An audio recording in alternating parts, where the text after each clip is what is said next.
Chers téléspectateurs de Soningara TV 24, bonjour et bienvenue dans ce flash d'information. Le chef du gouvernement a ouvert le mercredi 9 août 2023 au Centre international de conférence de Bamako les travaux du 11e congrès de la Société de chirurgie du Mali, SOCHIMA. Le forum se veut une tribune d'expression, d'échange entre les professionnels praticiens. La SOCHIMA est une société savante qui fédère toutes les spécialités chirurgicales et entend contribuer pleinement à l'amélioration des soins de santé au Mali et au-delà. Pendant la pré-campagne, elle a effectué plus de 350 consultations gratuites. Le président Togo, qui a hautement apprécié la présence du Premier ministre, a saisi cette opportunité pour solliciter du gouvernement la construction de 2 nouveaux centres hospitaliers universitaires et 2 facultés. En retour, le chef du gouvernement a salué au nom du président de la transition les initiateurs de la rencontre avant de leur assurer que leur doléance sera examinée avec la plus grande attention. En contrepartie, le Premier ministre a lui aussi exprimé une doléance ou du moins un souhait, celui de voir les grèves suspendues dans le secteur combien sensible de la santé, surtout en cette période non moins sensible de transition.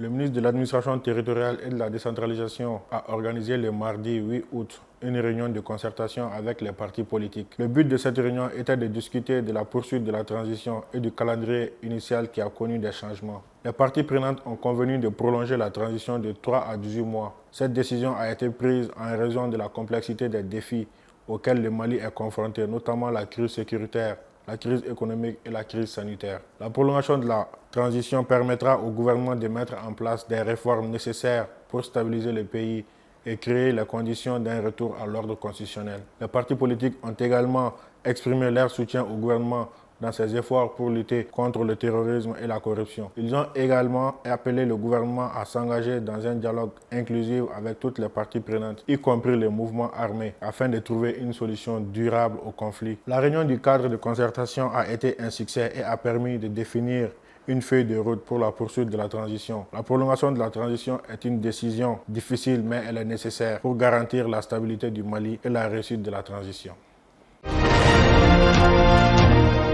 Ouverture ce jeudi matin des travaux de la 25e session ordinaire du conseil d'administration de l'Agence nationale de la sécurité routière ANASER. C'était au cours d'une cérémonie présidée par Madame le ministre des Transports et des Infrastructures en présence de l'ensemble des administrateurs. Cette session à mi-parcours permettra entre autres de faire la revue des activités réalisées au titre de l'année 2023, l'état d'exécution du budget 2023 et de donner des orientations pour le deuxième semestre de l'année en cours.